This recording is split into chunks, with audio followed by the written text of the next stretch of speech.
year is 1488, and the Portuguese explorer Bartolomeu Dias becomes the first European to sail into Table Bay, where he took shelter during a raging storm. The area was inhabited by the Khoisan people, who were largely nomadic and had lived in the region for over 2,000 years. In these early days, passing ships would trade tobacco, copper and iron for fresh meat and other essentials.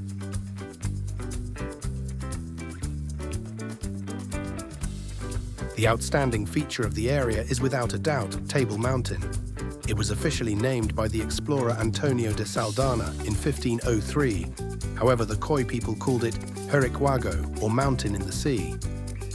The peak to the left is Devil's Peak. The peak to the right is Lion's Head.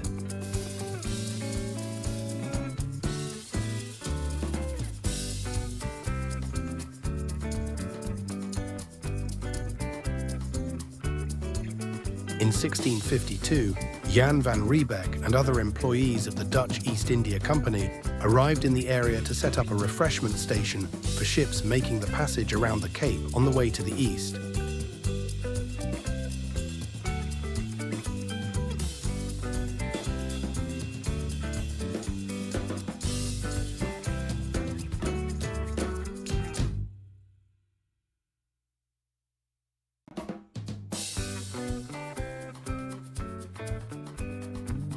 We join Cape Town now in the 1780s. The population is about 10,000, made up of Dutch settlers, French Huguenots and slaves imported from Java and Madagascar.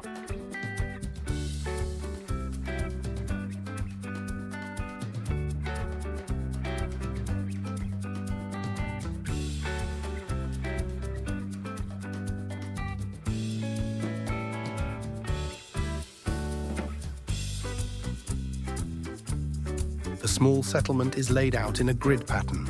It is fed by streams from the mountain, and canals have been dug to channel the water for use in homes and gardens.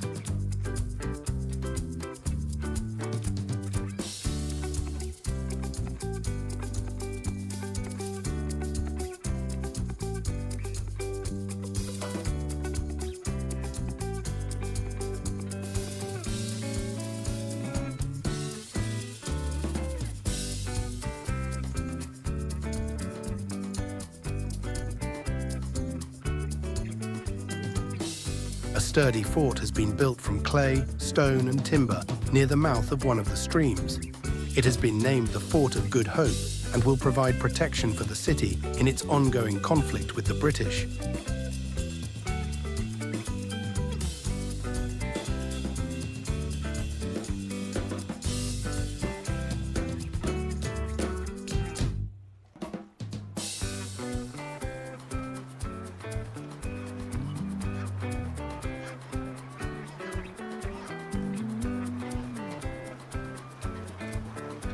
The many ships calling at the Cape made use of this pier near the fort, which served as the original port for the town.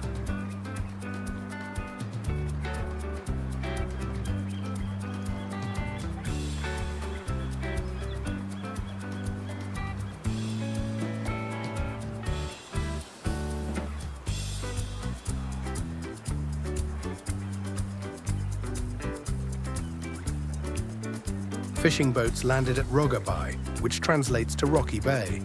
The boats were hauled up the beach and the fish sold on to the public.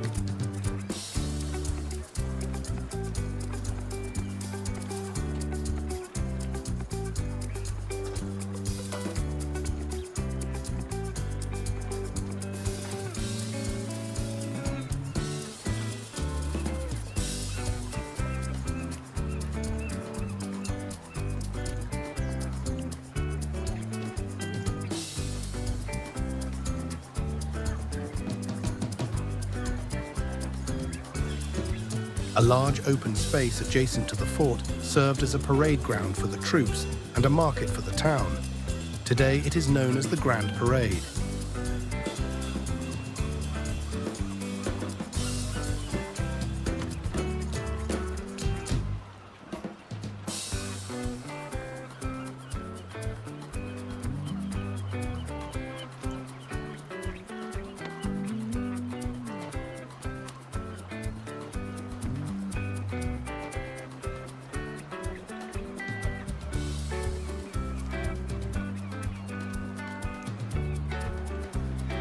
The main street in Cape Town was at the time called Herengracht, with a mix of various establishments and residences.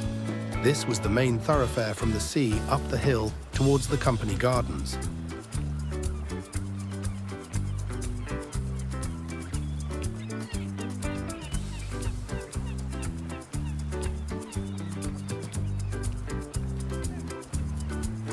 The area known as the Gardens were an extensive area used to cultivate fruit and vegetables for the settlement.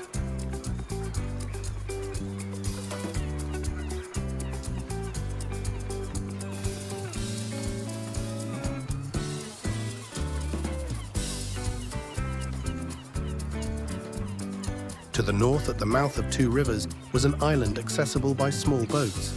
It was named Paarden Eisland, which translates to Island of Horses, as it was used to house horses, as they would be relatively safe from predators and stock theft. The island was also farmed and salt harvested in the shallows.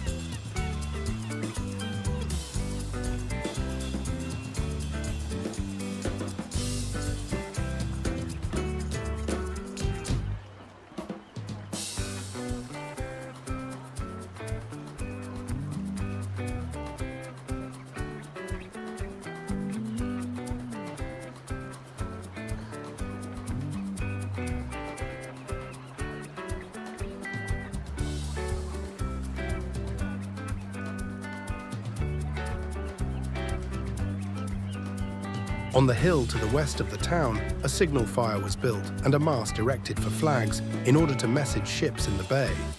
This is how Signal Hill got its name.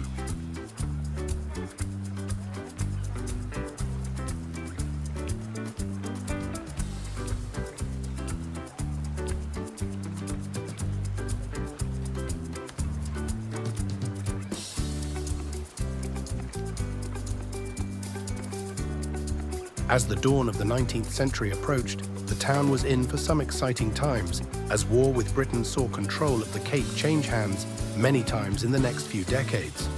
In the next episode, we will rejoin the city in 100 years and discover how it was getting on in the 1880s. Be sure to like and subscribe so you don't miss out.